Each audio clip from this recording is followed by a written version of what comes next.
কিরে রকি, তুই তুই আবার আমার এই আস্তানার ঠিকানা কিভাবে পাইলি? শোন রমজান, বাদশা ভাই আমাকে পাঠাইছে। তোরা ডেন্ডি শাকিলকে খুঁজতেছিস না? শামসু ভাই বাদশা ভাইকে বিষয়টা আগে জানাইছিল, তখন আমাকে ডেন্ডি শাকিলের খোঁজে পাঠায়। আর আমি আজকে ওর ডান হাত মাসুদ করিমকে বাজারের ভিতরে বিভিন্ন রকমের বাজার করতে দেখেছি। আর ওর সাথে পিছু পিছু গিয়ে ওদের আস্তানার একটা ঠিকানা বের করে নিয়ে এসেছি রমজান। বলিস কি রে? শামসু ভাই তাহলে পাশা ভাইকেও বিষয়টা জানিয়ে রাখছিল? তুই কি সত্যি করছস? তুই শিউর যে মাসুদ ওর ডান হাত হিসাবে কাজ করতেছে? আরে আমি 100% শিওর। সদরঘাটের পুরনো জাহাজ ঘাটিতে ওরা আস্তানা গাড়ছে। জেলের বেশে ওরা ওই জায়গায় বর্তমানে বসবাস করতেছে। আমি একা ছিলাম দেখা কোনো রকমের কোনো অ্যাকশনে যাই নাই। পরে শামসু ভাইয়ের কাছে শুই না তোর কাছে আসলাম। হরে রমজান, ওই ঠিকই বলছে।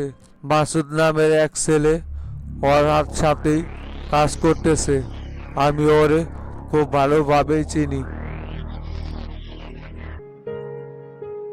কিরে রমজান, এই জায়গায় আবার এমনে কইরা কারে বাইন্দা রাখছিস? আরে আর বলিস না, চিনিচ্ছ না? এই শালা গিট্টু আলমগীর আমাদের টাকা নিয়া মাইরা চলে গেছিল। পরে ওর তুলে নিয়ে আইসা সন্দেহ হয়, তারপর জিজ্ঞাসাবাদে ওই ডেন্ডি শাকিলের হইয়া কাজ করতো যে, সেটা আমাদের কাছে স্বীকার করছে। তা ওর বলা আস্তানায় রেড দিয়ে আমরা ডেন্ডি শাকিলরে খুঁজা পাই নাই, সেই জন্যই সারারেও বাইন্দা রাখছি, সারি নাই। সমস্যা নাই রমজান, ওই রাস্তানা পাল্টাইয়া কোনোভাবে আমাদের হাত থেকে বাঁচতে পারবো না। সদরঘাটের পুরনো জাহাজ ঘাটিতে গেলেই পরে ওই জায়গায় পাওয়া যাইব। বেশি দেরি করা যাইব না, শালায় আবার ওইখান থেকেও আস্তানা চেঞ্জ করে ফেলাইতে পারে। তাই যা করার রমজান তাড়াতাড়ি কর। আমার যা দায়িত্ব ছিল সেটা আমি পালন করছি, বাকিটা এখন তোদের হাতে। কিরে নরেশ, কি করছিস তাহলে? রকির কথা মতো কি ডেন্ডি শাকিলের আস্তানায় আক্রমণ করব নাকি? রকি যেহেতু বলতেছে ওই নিজের চোখেই দেখে আইছে, চল তাহলে ছেলে পেলে নিয়া ওর আস্তানায় আক্রমণটা করে আসি। না বে শামসু ভাই, সরাসরি আমাকে অ্যাকশনে যাইতে নিষেধ করছে। আগে বিষয়টা সম্রাট স্যারকে জানাইতে হইব। প্রশাসনে এই কাজ করব। আমাদেরকে ওইখানে সরাসরি পেশ না হওয়ার জন্য শামসু ভাই নির্দেশনা দিয়ে গেছে। আচ্ছা ঠিক আছে, চল তাহলে রকিকে সাথে নিয়া সম্রাট স্যারের কাছে যাই। উনারে বিস্তারিত ঘটনা খুলে বলি, তারপর উনি কি ব্যবস্থা নেয় নিবনি। দুর্জয়, দুর্জয়, কই গেলা তুমি? এদিকে একটু আসো তো দেখি। আসসালামু আলাইকুম স্যার, ডাকছিলেন আমাকে? ওয়ালাইকুম সালাম। হ্যাঁ দুর্জয়, এখন আমাদেরকে একটু স্বরাষ্ট্র দপ্তরে যাইতে হইব। তুমি গাড়ি রেডি করো। স্বরাষ্ট্রমন্ত্রী সেলিম স্যারের সাথে পার্সোনাল কিছু আলোচনা করা আছে। আচ্ছা ঠিক আছে স্যার, তাহলে আমি গাড়ি রেডি করতেছি, আপনি বের হয়ে আসেন।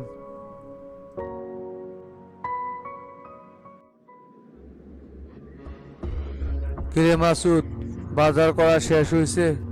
তোরে যা যা বলছিলাম সব কিছুই কি ঠিকঠাক মতো নিয়ে আইসিস নাকি? হ উস্তাদ, সব কিছুই ঠিকঠাক মতোই আনা হয়েছে, কোনো সমস্যা নাই। তক আবার বাজারের ভিতরে কেউ কোনো রকমের সন্দেহ করে না, এই তো চোখ কান খোলা রাইখা যে বাজার করতে বলছিলাম সেই দিকে কি লক্ষ্য রাখছিলি? এখন কিন্তু আমাদেরকে খোঁজার জন্য চারোদিক দিয়া গোয়েন্দা ঘোরাঘুরি করব, তাই কারো চোখে কোনো রকমের সন্দেহভাজন কোনো কিছু দেখলেই সাথে সাথে আমাকে বিষয়টা জানাবি। না না ওস্তাদ, আমাকে কেউ কোনো রকমের সন্দেহই করতে পারে নাই। আমি তো বেশভূষ পাল্টায়া তারপরেই বাজারে গিয়েছিলাম। কোনো সমস্যা নাই ওস্তাদ, সব কিছু একদম ঠিকঠাকই আছে। তবে ওস্তাদ, বাইরে কিন্তু পুলিশের অনেক টহলদারি দেখলাম। আমাদেরকে ধরার জন্য পুলিশ অনেকটাই সক্রিয় হয়ে কাজ করতেছে মাঠে। পুলিশ তো এখন আমাদেরকে খুঁজবই। একবার আমাদের সম্পর্কে যাই না গেছে না পুলিশ, এখন কি ওরা আমাদেরকে ধরা না পর্যন্ত শান্ত হইব? এই শালা গিট্টুর বাচ্চার জন্যই এত ঝামেলায় পড়তে হইল। তা না হলে এতক্ষণে কখন কাজটা সাইরা আমরা আবার ইন্ডিয়াতে আরামে চলে যাইতে পারতাম। এখন বিষয়টা জটিল হইয়া দাঁড়াইল। ওস্তাদ, আপনি যাই বলেন না কেন, আমাদেরকে কিন্তু এখন খুবই দ্রুত কাজটা শেষ কইরা এখান থেকে সটকা পড়তে হইব। পুলিশ যেভাবে আমাদেরকে খুঁজে বেড়াইতেছে, তাতে কইরা যে কোনো সময় কিন্তু আমরা পুলিশের হাতে পট হইয়া যাইতে পারি।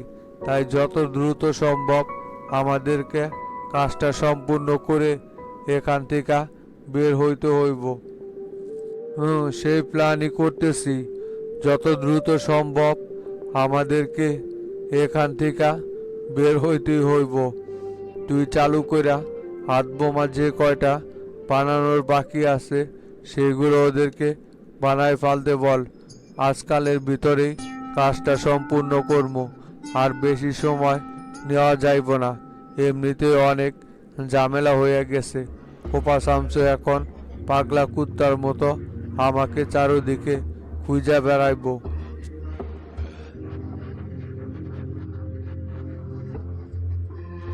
আসসালামু আলাইকুম স্যার। ওয়ালাইকুম সালাম। সম্রাট আইস? তা কি অবস্থা সম্রাট? তা দাঁড়া রইলাকে সম্রাট, বস। তারপর কেমনি কি সম্রাট, টেন্ডি শাকিলের কেসটা নিয়ে কি পরে আর কোনো কিছু আপডেট পাইছ? ওর সম্পর্কে কি কোনো ঠিকানা পাইলে নাকি? না না স্যার, এখন পর্যন্ত ওদের কোনো সন্ধান পাই নাই। তবে আমি চারদিকে লোক লাগাই রাখছি। বেশিক্ষণ ওরা পালায়া থাকতে পারবো না। যে কোনো সময় আমার কাছে ওদের ধরা পড়তে হইব।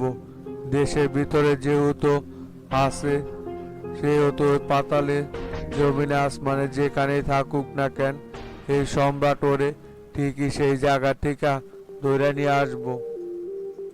শোনো সম্রাট, শামসু বগুড়াতে যাওয়ার আগে আমারে কিন্তু বারে বারে টেন্ডি শাকিলের কেসটা দেখতে বলছে।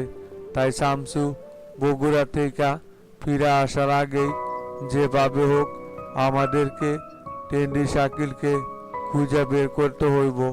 দরকার পড়ে তুমি চিরুনি তল্লাশি চালাও পুরো ঢাকা শহর। যতই হোক ওই কিন্তু এখন পর্যন্ত ঢাকাতেই আছে। ঢাকা চাইরা কিন্তু বের হইতে পারে নাই। স্যার, শামসু আমাকে বিষয়টা খুব কড়াভাবে হ্যান্ডেল করতে বলছে। শামসু ফিরে আসার আগেই যেভাবে হোক টেন্ডি শাকিলকে আমি খুঁজে বের করে নিয়ে আসবই। আজকে বিকেলের ভিতরে যদি কোনো আপডেট দিতে না পারে, তাহলে আমি সরাসরি গোয়েন্দা বিভাগের প্রধানের সাথে কথা বলে ঢাকা শহরে গোয়েন্দা লাগানোর ব্যবস্থা করতেছি। যেভাবে হোক টেন্ডি শাকিলকে এবার ধরেই ছাড়বো স্যার। শোনো সম্রাট, আমি কিন্তু 100% শিওর যে এই টেন্ডি শাকিল দেশে অনেক বড় একটা অরাজকতা সৃষ্টি করার জন্যই ঢুকছে। হয়তোবা বিরোধী দলের প্রধান করে শেল্টার দিয়ে ঢাকাতে ঢুকাইছে, যাতে করে সন্ত্রাসী হামলা করে এর সম্পূর্ণ দায়ভার সরকারের উপর চাপাইতে পারে। তাই ওই কোনো কিছু করার আগেই ওকে আমাদের ধরে ফেলতে হবে। এই সম্রাট, যতদিন পর্যন্ত আইজি চেয়ারে আছে ততদিন পর্যন্ত কোনো সন্ত্রাসীকে আমি দেশের বিন্দু পরিমাণ ক্ষতি করতে দেব না। আর আজকে স্যার বিরোধী দলের প্রধান তরিকুল আমার সাথে দেখা করার জন্য চেম্বারে আইছিল। সাত গরমে তো থাকাই গেল না, কি পাটশাট নিয়ে কথা বলে। ওর ভিতরেই তো যত সব সমস্যা। ক্ষমতায় যাওয়ার জন্য একদম মরিয়া হয়ে উঠছে। কোনটা দেশের ক্ষতি করতেছে না ভালো করতেছে সেটা বিন্দু পরিমাণ দেখে না। ক্ষমতার লোভে সব কিছুই কইরা বেড়াইতেছে। এখন ওরে ভালো কইরা টাইট দিতে হইব আমাদেরকে যে কোনো সময়। তাও তোমার সাথে সাক্ষাৎ কইরা কি বললো সম্রাট? ওই কি আর বলবে, সকলে যেটা বলে সেটাই। আমারে মনে করছে আইজি সালামতের মতো আমারে ওদের পক্ষে নিয়ে আসতে পারবো। জনতা পার্টি নাকি সন্ত্রাস বিরোধী অভিযানের নামে যে গ্রেপ্তার পরোয়ানা শুরু করে দিছে বিরোধী দলের উপর। এরকম স্বৈরাচারী করলে নাকি জনতা পার্টি বেশি দিন আর ক্ষমতায় টিকে থাকতে পারবে না। আরও অনেক কথা বলছে, তবে আমিও কম বলি নাই। মুখের উপরই জবাব দিয়ে দিছি যে যারা দেশের ক্ষতি করার জন্য আসবে তাদেরকেই প্রতিহত করা হবে। একদম উচিত কাজ করছো সম্রাট। এই শালা জন্মের হারামি আইজি সালামতকে নিজের হাতের পুতুল বানাইয়া অনেক খেলা খেলছে। জনগণ এতটা পাগল হয় নাই যে আবারও নাগরিক পার্টিকে ক্ষমতায় আনবে। ওরা ক্ষমতায় থাকা অবস্থায় দেশের ভিতরে যে লুটপাটগুলো শুরু করে দিয়েছিল সেগুলো কি জনগণ ভুলে গেছে নাকি? ওরা আবার কোন আক্কেলে ক্ষমতায় আসার চিন্তা করে? মনে হয় না তো 300 আসনের ভিতরে 30টা আসন ওরা পাইব। আইজি সালামতকে দিয়া সব কিছু করাইতে পারছে বইলা কি আমাকে দিয়াও করাইতে পারবো নাকি? সেটা কোনোদিনও সম্ভব না। আমি সম্রাট কখনোই অন্যায়ের সাথে আপোষ করি নাই এবং ভবিষ্যতেও করব না। জনতা পার্টি দেশের জন্য যে উন্নয়নমূলক কাজগুলো করে যাচ্ছে, আমি চাই জনতা পার্টি আরও ক্ষমতায় থাকুক। এই জন্য যা যা করার প্রয়োজন তাই তাই আমি করব। হ্যাঁ, সেই জন্যই তো তোমাকে এই পদে আমরা বসালাম। তোমার উপর আমাদের সেই ভরসা আছে। শোনো সম্রাট, আমার এখন উঠতে হইব। প্রেসিডেন্টের সাথে আমার একটা বৈঠক আছে, ওইখানে যাইতে হইব। তুমি ডিন্ডি শাকিলের বিষয়টা দেখো, গোয়েন্দা বিভাগের সাথে কথা বলো, পরে আপডেট আমাকে জানাইও। উঠলাম তাহলে এখন আমি।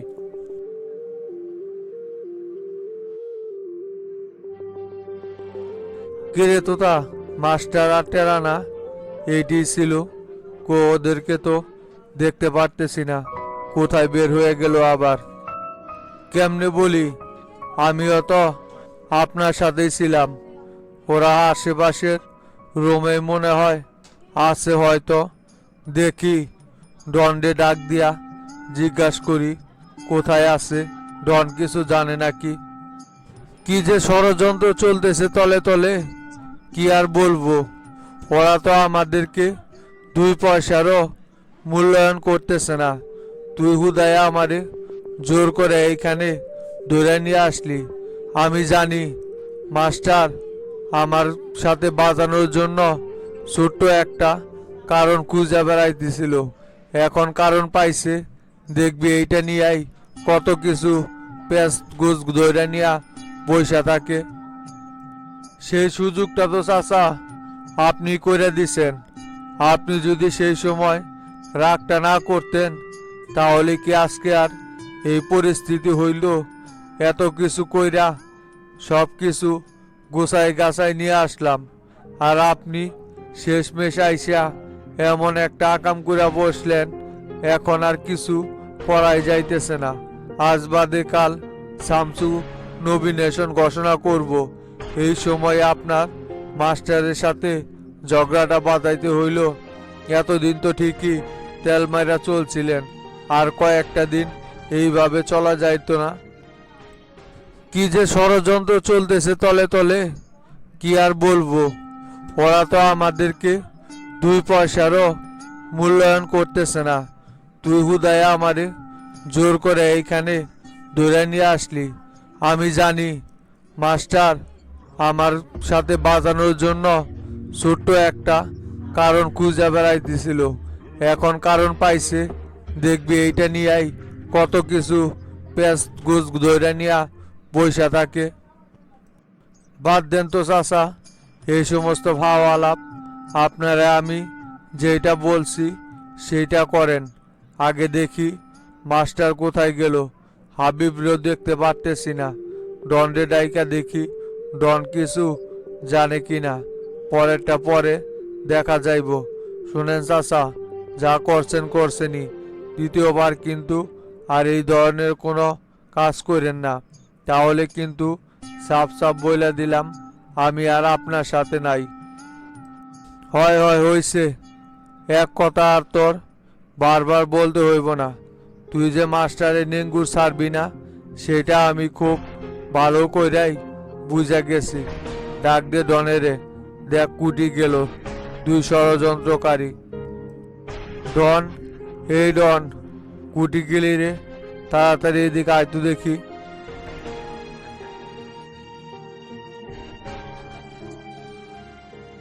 কিরে গোল্লা, তুই দেখি এদিক দিয়ে ঘুরতেছিস? তরে না ভিতরে আমি চেয়ারম্যান সাহেব আর মাস্টার দাদার সাথে আলোচনা করতে দেখলাম। এতক্ষণ ভিতরে ছিলাম, তা হঠাৎ করে আবার মাস্টার চাচা আর টেরা ভাই প্রিন্সিপালের সাথে দেখা করতে গেছে কলেজে। তাই বের হয়ে আসলাম বাইরের অবস্থা জানার জন্য। ছেলেপেলের দায়িত্ব সব আমার কাছে দিয়া গেল, তো তাই দেখতেছি সব কিছু ঠিকঠাক আছে কিনা। তা কি ব্যাপার হঠাৎ করে এই সময় আবার মাস্টার চাচা আর চেয়ারম্যান সাহেব কলেজে গেল কেন? কলেজে কি আবার রিয়াদরা নতুন করে কোনো ঝামেলা করছে নাকি? তা তো বলতে পারলাম না, তবে বলল জরুরি নাকি প্রিন্সিপালের সাথে আলোচনা আছে, সেই জন্যই তাড়াহুড়া কইরা বের হয়ে গেল। তবে রিয়াদরা যদি নতুন করে আবার কোনো ঝামেলা করার চেষ্টা করে, তাইলে ডন ভাই দেখবা আমার চাইতে খারাপ এই বগুড়া শহরে আর কেউ হইব না। ওরে তো এবার অল্পর জন্য সাইরা দিছি, এবার আর আমার হাত থেকে কোনো রকমের রক্ষা পাইব না। আমার মনে হয় না নতুন করে আর ওরা কোনো ঝামেলা করতে পারবো। যে টাইট দিছস সকলেই সোজা হয়ে গেছে। ওদের গুরু শফিকের হাওয়া তো টাইট হয়ে গেছে। ওরা তো শফিকের জন্যই এত সাহস পাইছিল। শফিকই এখন দুর্বল হয়ে গেছে। পৌর কমিটি বিলুপ্ত ঘোষণা করার জন্য ওরা আর নতুন করে কোনো ঝামেলা করার সাহস পাইব না। হয়তো বা কোনো জরুরি আলোচনা আছে দেখাই গেছে দেখা করার জন্য। তা গোল্লা, কি অবস্থা? আমাদের পৌর কমিটির সকল সদস্যদের যে হলরুমে বসতে বলছিলাম ওদের সাথে একটু আলোচনা করে নিব, তা ওরা কই? সবাই কি আইছে নাকি? অনেকেই তো আইছে দেখলাম, তবে সবাই আইছে কিনা সেটা জানার জন্য আয়নাল বাইরে আমি ভিতরে পাঠাইছি কে কে আইছে দেখার জন্য। আর বাকি যারা যারা এখনো আইসা উপস্থিত হয় না, মিজানরে বলছি ওদেরকে ফোন করে ইমার্জেন্সি পার্টি অফিসে আসার জন্য। সকলে আসলেই আমরা আমাদের আলোচনা শুরু করে দেব। আমাদের কিভাবে কি করতে হইব সে আলোচনা আমাদেরকেই আগে থেকে ঠিকঠাক করে রাখতে হইব। মুরব্বীরা ওনাদের মতো করে শামসু বাইরে সংবর্ধনা দিব, আর আমরা আমাদের মতো আলাদা করে সংবর্ধনা দিব, যাতে করে শামসু ভাই আমাদের উপর সন্তুষ্ট হয়। উনি যে কমিটি ঘোষণা করছে সেইটা যে ঠিকঠাকভাবে কাজ করতেছে এটা ওনারে জানাইতে হইব। হয় সেই জন্যই তো আমি সকলকে ডাকছি। অনেকেই বলছিল না যে শামসু ভাই যে কমিটি ঘোষণা করছে এইটা নাকি 6 মাসের বেশি টিকব না। এই সমস্ত লোকের মুখে জামা গৈসা দিতে হইব না। সেই জন্যই তো আমি সকলকে আজকে আলোচনা কইরা শামসু ভাইকে সংবর্ধনা দেওয়ার কথা চিন্তা করছি, যাতে শামসু ভাই বুঝতে পারে যে শামসু ভাই যে সিদ্ধান্ত নিয়েছিল সেটা 100% সঠিক ছিল। আমরা যে তার মুখ রাখছি সেটা শামসু ভাইকে জানাতে হইব। শামসু ভাই কখনোই কোনো সিদ্ধান্ত ভুল নেয় না, সেটা আবারও প্রমাণ হইব। আমরা শামসু ভাইয়ের কথা মতোই আমাদের সকল কাজকাম করে যাচ্ছি। আমরা পৌর কমিটির দায়িত্ব নেওয়ার পর থেকে এখন পর্যন্ত উল্টাপাল্টা কোনো কাজ করি নাই। আমাদের বিরুদ্ধে শামসু ভাইয়ের কাছে সেই রকম কোনো রিপোর্ট কেউই দিতে পারবো না আশা করি। আমরা যদি কারো উপকার করতে না পারি, কিন্তু কারো ক্ষতি আমাদের দ্বারা হয় নাই এখন পর্যন্ত। তাইলে ডন ভাই তুমি ভিতরে যাও, দেখো ভিতরের কি অবস্থা। আমি বাইরে একটু চক্কর দিয়ে আসি, সব কিছু ঠিকঠাক আছে কিনা। আচ্ছা ঠিক আছে, যা তাহলে তুই।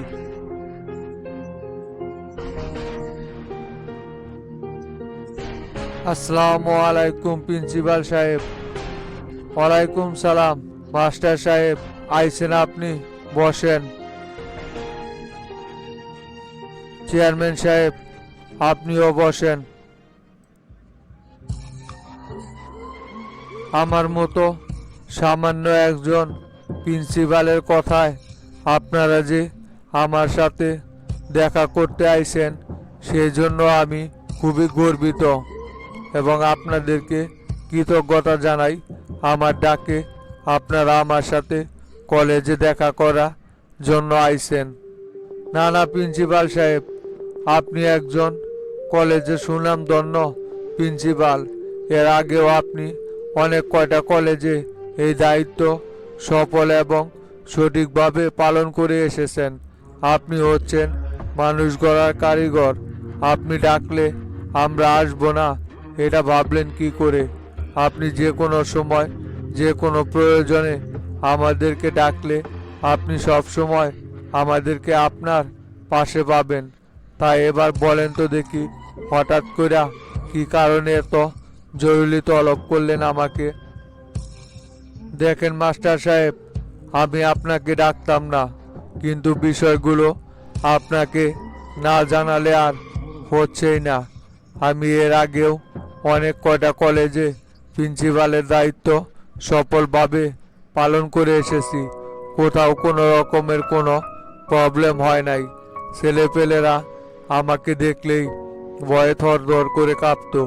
কিন্তু এই বগুড়াতে আইসা আমি তো আমার দায়িত্ব সঠিকভাবে মনে হয় পালন করতে পারতেছি না। কলেজে এত গ্রুপিং রাজনীতি, এরকম রাজনীতি আমি এর আগে অন্য কোনো জায়গায় দেখি নাই, যার কারণে আমার কাজ করতে খুবই সমস্যা হচ্ছে। আপনি তো একজন সাবেক মাস্টার, আপনি অবশ্যই বুঝতে পারবেন যে ছেলেপেলেদেরকে নিয়ন্ত্রণে না রাখতে পারলে কলেজ কর্তৃপক্ষের কতটা বেগ পোহাতে হয়। দেখেন প্রিন্সিপাল সাহেব, আমি সেটা খুব ভালো করে বুঝি, যার কারণে আমি বগুড়ার কলেজ কমিটিগুলোর দিকে খুব সুন্দরভাবে মনোযোগ দিছি। এরপরে আমার নেক্সট মিশন হচ্ছে এইগুলো ঠিকঠাক করা। শোনেন, এখানে আসলেই মূলত শফিক ভাই দায়িত্ব ছিল তো, যার কারণে উল্টাপাল্টা চ্যাংরা প্যাংরারে কলেজ কমিটিতে বসাইয়া এই ঝামেলাটা তৈরি করেছে।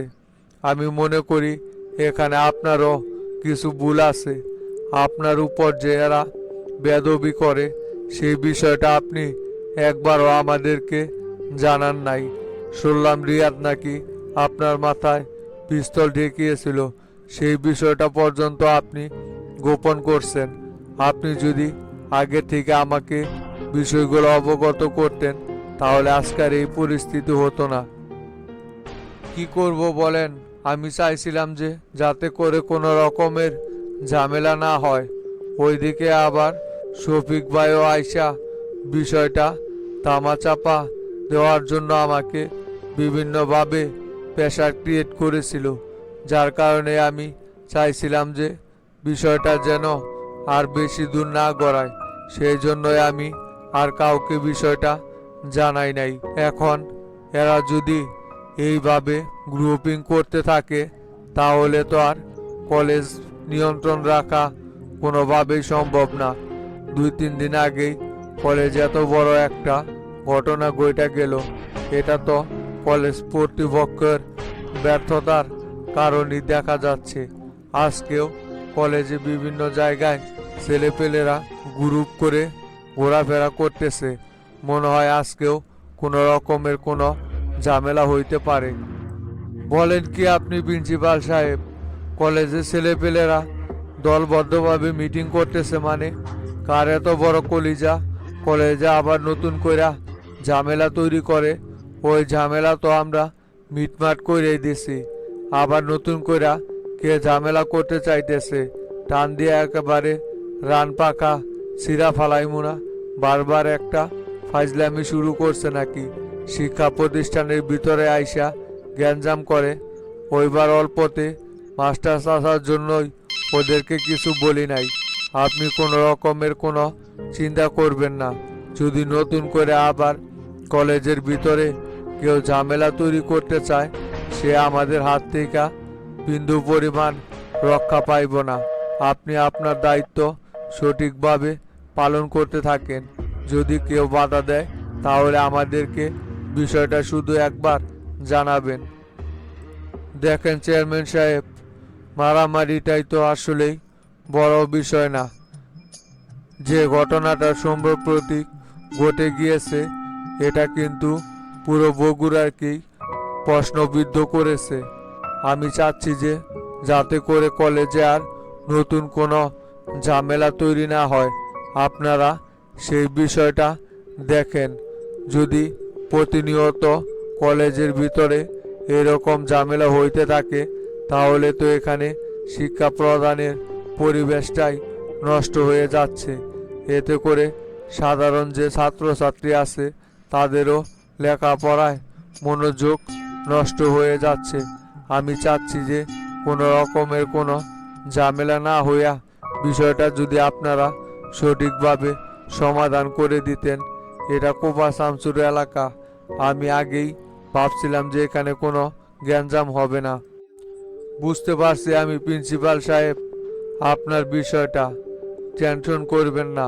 কলেজে আর নতুন করে কোনো রকমের কোনো ঝামেলা তৈরি হইব না। সেই বিষয়গুলো আমরা দেখব। কলেজের কমিটি বিলুপ্ত ঘোষণা করছি। নতুন করে আগে কমিটিটা দিয়া নেই, তারপর আমি দেখতেছি কলেজে কে ঝামেলা করতে আসে। আর এইদিকে শামসু আসবে তো আজকে, তাই ও আগমনটা নিয়ে আমরা একটু ব্যস্ততার মাঝে আছি। সমস্যা নাই, এরপর নতুন করে আর কেউ কোনো ঝামেলা তৈরি করতে পারবে না। আপনি আপনার স্বাধীনতা অনুযায়ী কাজ করে যান। যদি কেউ ঝামেলা করে সেটা আমি দেখব। আপনার এই বিষয় নিয়ে কোনো রকমের কোনো টেনশন করা লাগবে না। আমি যদি আগে থেকে জানতাম তাহলে আগে আরও সমাধান করে দিতাম। ধন্যবাদ মাস্টার সাহেব, আপনি আমাকে আশ্বস্ত করলেন। বিষয়টা আমি শুনে খুবই শান্তি পাইলাম। আসলে আপনি অন্যদের চাইতে বেশি বুঝবেন, কারণ আপনিও এক সময় আমারই মতো কলেজের প্রিন্সিপাল ছিলেন। তাই আপনি সব চাইতে ভালো বিষয়টা বুঝবেন। সেজন্যই আমি বিষয়টা সরাসরি আপনার সাথে শেয়ার করলাম। আপনি তাহলে কলেজের সে আগের পরিবেশটা ফিরিয়ে আনার একটা ব্যবস্থা করেন। আমি চাই না যে কলেজে কোনো ঝামেলা হোক। সকল ছেলেপেলেরা মিলামিশাই এখানে পাঠদান গ্রহণ করুক। আচ্ছা ঠিক আছে, আপনি এটা নিয়ে টেনশন করেন না। আমি কলেজের রিয়াদ, মনির, ফাহিম, টাকি ওরা যারাই আছে সকলকে নিয়ে আমি বসা বিষয়টা ওদের সাথে আলোচনা করে সমাধান করে দিবনি। আপনি আপনার মতো কলেজ চালাতে থাকেন। উঠি তাহলে আজকে প্রিন্সিপাল সাহেব, অনেক ব্যস্ততার ভিতরে আছি। আসসালামু আলাইকুম। ওয়ালাইকুম সালাম মাস্টার সাহেব। তাহলে সময় পেলে আবার কলেজে ঘুরতে আইসেন। আপনার জন্য দাওয়াত রইল।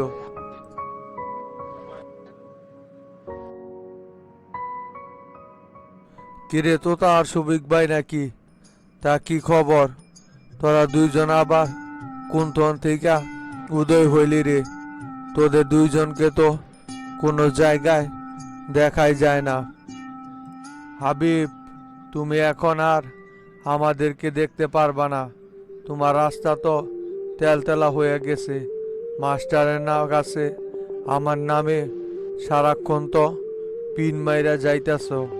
হয়তোবা সফল হয়ে গেছো পিন মারতে মারতে। তা নমিনেশন তোমার নামেই ঘোষণা করতেছে নাকি? সেটা আমি কি করে বলবো? শামসু কি আগের থেকে আমার কাছে ফোন কইরা বইলা রাখছে নাকি কার নাম ঘোষণা করতে যাইতেছে? আজাইরে আলাপ বাদ দিয়া দেন। তবে আপনার কথা যদি সত্যি হয় তাহলে পুরো বগুড়া শহর মিষ্টিতে ভরাই দিমো আমি। আল্লাহ আল্লাহ করতেছি আপনার কথাই যেন সত্যি হওয়া যায়। না না, যে তাহলে মাস্টারের পিছনে তুমি তেল লাগাই যাইতেছ, এতে করে তো তোমার জানার কথা যে নমিনেশন কে পাইতেছে। শোনো হাবিব, কোনো রাজনৈতিক নেতা নিজের স্বার্থে এমন ভাবে তেলবাজি করতে পারে সেটা তোমারে না দেখা কখনোই বিশ্বাস করতাম না। ক্ষমতার জন্য যে তুমি এতটা নিচে নামবা সেটা আমি কোনোদিনও কল্পনাও করি নাই। শেষমেশ তুমি মাস্টারের পিছনে এইভাবে আটার মতো সিনিয়র পার্সন একজন নেতা হইয়া লাইগা আছো। এটা কি তোমার মান সম্মানে নাগে না নাকি? হয় এখন তো আপনি কত কথাই বলবেন। আপনার আসল চেহারা যে মাস্টারের সামনে উন্মোচন হয়ে গেছে, এখন তো আপনি এই সমস্ত কথা বইলাই বেড়াবেন। আমি মাস্টারের পিছনে তেল মারি না। আমি ন্যায় ও নীতির পথে আসি বইলাই মাস্টার আমারে লগে রাখছে। নমিনেশনের জন্য এ হাবিব পাগলা না। এই কথা তোমারে দিয়া মানাইল না হাবিব। নমিনেশনের পাগলা না আমি। যদি তোমার মতো ক্ষমতা লোভ থাকতো আমার, তাহলে আমি মাস্টারের সামনে ওইভাবে উচিত কথা বলতাম না। তোমার মতো বিলাই সাইজাই থাকতাম। হইছে হইছে, এত নীতি কথা বলার দরকার নাই।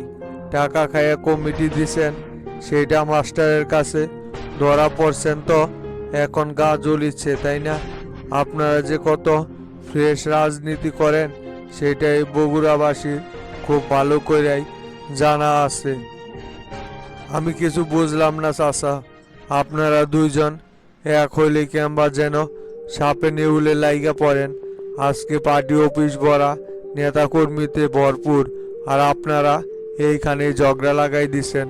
যদি এই খবর বাইরে নেতা কর্মীদের কাছে যায় তাহলে কতটুকু একটা মান সম্মানের বিষয়ে পইরা যাবেন দুইজন, সেইটা কি একটা বার চিন্তা করে দেখছেন? সেটা তো একবারও কেউ চিন্তা করে দেখেন নাই। আছেন শুধু নিজেদের বিষয় নিয়েই। আপনাদের দুইজনের মাথায় আসলে কিছুই নাই। বুঝলি তো তা, আমার এই জায়গাটায় আসাটাই সবচাইতে বড় ভুল হয়েছে। যদি জানতাম তোরা এই জায়গায় বসে আসস তাহলে আমি জিন্দিগিও এই জায়গায় ঢুকতাম না। আইসা তো দেখি এখন মহা বড় একটা ভুল করে ফেলাইছি। থাক, চলে গেলাম। আরে হাবিব ভাই, রাগ করে না তো দেখি, বসেন এই জায়গায়। তা হাবিব ভাই, একটু আগেই না টেরা আর মাস্টার চাচারে এইখানে বসতে দেখলাম। তা ভিতরে আইসা দেখি ওনারা নাই। তা মাস্টার চাচা কোথায় গেছে? আপনি কি কিছু জানেন নাকি? শুনলাম কলেজ থেকে নাকি প্রিন্সিপাল ফোন দিছে, কি যেন ঝামেলা হয়েছে কলেজে, সেইটাই সমাধান করার জন্য মাস্টার আটেরা ওইখানে গেছে। বুঝলাম না আবার কলেজে নতুন কইরা কি গ্যাঞ্জাম তৈরি হইল। 2 দিন আগেই না কলেজের গ্যাঞ্জামটা মিটমাট কইরা দেওয়া হইল, আবার কি নতুন কইরা রিয়াদরা কোনো গ্যাঞ্জাম করছে নাকি কমিটি বিলুপ্ত ঘোষণা নিয়া? সেটা তো তোরাই খুব ভালো কইরা বলতে পারবি। ওই কথা আবার আমারে জিজ্ঞাস কেন? উস্কাই দিছস তোরা গ্যাঞ্জাম করার জন্য, তোরাই তো খুব ভালো বলতে পারবি। আমরা উস্কাই দিছি মানে হাবিব, উল্টাপাল্টা কথা বলো কেন?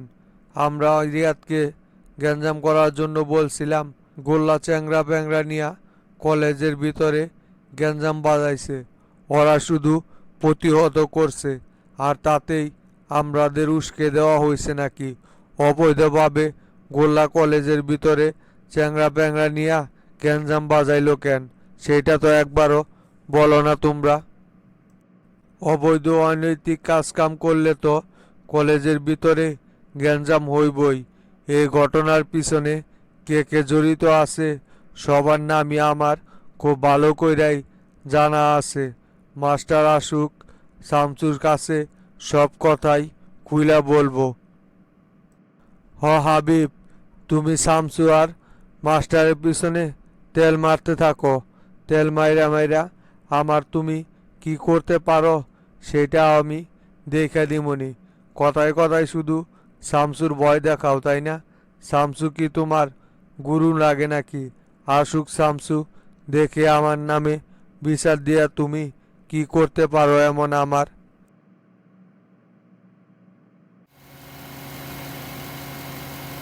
ওস্তাদ, ওই দেখেন সামনে একদল নেতাকর্মী ব্যানার ফেস্টুন লিয়া দাঁড়ায় আছে, আমাদের জন্যই মনে হয় আপনার ছবি দেওয়া ফেস্টুলে। না, এই একটা ঝামেলার ভিতরে পড়িয়া আমি কোনো জায়গায় গেলে, যে জন্য আমি কাউকে কোনো কিছু বইলা যাই না, তারপরেও কিভাবে যে ওরা খবর পাওয়া যায়। সামনে তো দেখতেছি টিটুর লোকজন দাঁড়ায় আছে। আপনি দলের এত বড় একটা নেতা, আপনি কোনো জায়গায় গেলে সেই খবর লিক হইব না সেটা কোনো দিন হয়? কোনো না কোনোভাবে ওরা খবর পাইয়াই যাইব। তা ওস্তাদ, কি করবো? ব্রেক দিমো না সোজা চইলা যাইমো? সন্ধ্যা কিন্তু প্রায় হয়ে আইছে, কেবলে আমরা সিরাজগঞ্জ। ধরবে, তোর কি বুদ্ধি শুদ্ধি সব লোপ পাইল নাকি? সামনে নেতা কর্মীরা আমার অপেক্ষায় দাঁড়ায় আছে, ওই জায়গায় না দাঁড়াইয়া সোজা চলে যাইলে হইব? রাত যতই হোক সকলের সাথে দেখা করে যাইতে হইব। ব্রেক দে সামনে। কিরে, কি অবস্থা তোদের? কেমন আছিস তোরা? এই তো ভাই, আপনার দোয়ায় মোটামুটি ভালোই আছি। তা ভাই, বগুড়ায় যাচ্ছেন আপনি, অথচ আমাদেরকে একটা মাত্র খবরও দিলেন না। এর আগের বার গেলেন তখনও অন্য লোকের কাছ থেকে শুনতে হইল যে আপনি বগুড়ায় যাচ্ছেন, আবার আজকেও যাচ্ছেন, সেটাও আবার অন্যজনের মাধ্যমে শুনতে হইল। এটা কোনো কথা হইল ভাই? আপনি কি আমাদেরকে পর মনে করেন নাকি? এলাকার উপর দিয়ে যান, অথচ আমাদের সাথে একটা মিনিট দেখা করেন না। কষ্ট পাই ভাই। আরে না, তেমন কিছু না। আসলেই অনেক দেরি হয়ে গেছে তো, আর আমি কোনো জায়গায় গেলে জাঁকজমকভাবে যাওয়াটা পছন্দ করি না। তোদের সাথে তো আমার নিয়মিত ডাকা দেখাই হচ্ছে, সেই জন্য আর আলাদা কইরা দেখা করতে চাই নাই কারোর সাথে। শুধু তুই না, কেউই জানে না যে আমি বগুড়ায় যাইতেছি। যদি জানতে পারে যে আমি বগুড়ায় যাচ্ছি, তাহলে সকালে রওনা দিলে সে রাত হইয়া যায় বগুড়ায় যাইতে যাইতে। সবাই জায়গায় জায়গায় আটকাইয়া দেয়, যার কারণে কাউকে কোনো কিছু না জানিয়ে যাইতেছি। তা তো আটকাবেই ভাই। আপনি দলের দায়িত্ব নেওয়ার পর থেকে দলকে যে সুশৃঙ্খলভাবে সাজিয়ে গুজিয়ে রেখেছেন, সেতে করে নেতাকর্মীরা আপনাকে খুবই পছন্দ করে। আপনার সাথে সাক্ষাৎ করার জন্য সকলেই মরিয়া হয়ে থাকে ভাই। আপনাকে দেখলে তো অবশ্যই সকলেই আপনার সাথে সাক্ষাতের জন্য অনুগ্রহ করবেই। আমি চেষ্টা করি যতদূর জনতা পার্টিকে গুছিয়ে রাখার জন্য। তোরা যদি আমাকে সহযোগিতা করস, অবশ্যই এইটা করা সম্ভব হইব। থাক তাহলে, সন্ধ্যা হয়ে গেছে, চলে গেলাম আমি। চলে যাবেন মানে? অনেক দিন পর আপনি সিরাজগঞ্জ আইছেন, আমাদের অফিসে আপাতত এক কাপ কফি খায়া তারপর রওনা দেন। না রে, আজকে এমনিতেই প্রায় সন্ধ্যা হয়ে আইছে। বগুড়ায় সকল নেতাকর্মী আমাদের জন্য অপেক্ষা করতেছে। অন্য একদিন আসবনি, আজকে আমি চলে যাই, রাগ করিস না।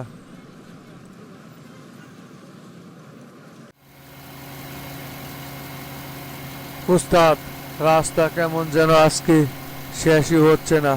সে কখন রওনা দিছি, এখনো বগুড়া পাইলামই না। আসলে উস্তাদ, অনেক দিন পর টেরা গোল্লা মাস্টার চাচাদের সাথে দেখা হইব, তো সেই জন্য মনে হয় এমন হইতেছে। আসলে ঠিকই বলছস, যে টেরারে ছাড়া এক মিনিটও থাকি নাই, পরে ছাড়া এখন মাসের পর মাস থাকতে হয়। আসলে সবই পরিস্থিতির কারণে সবই এরকম হয়। তুই এখন গাড়ি একটু তাড়াতাড়ি চালা, 6টার ভিতরে যেন আমরা বগুড়ায় থাকি।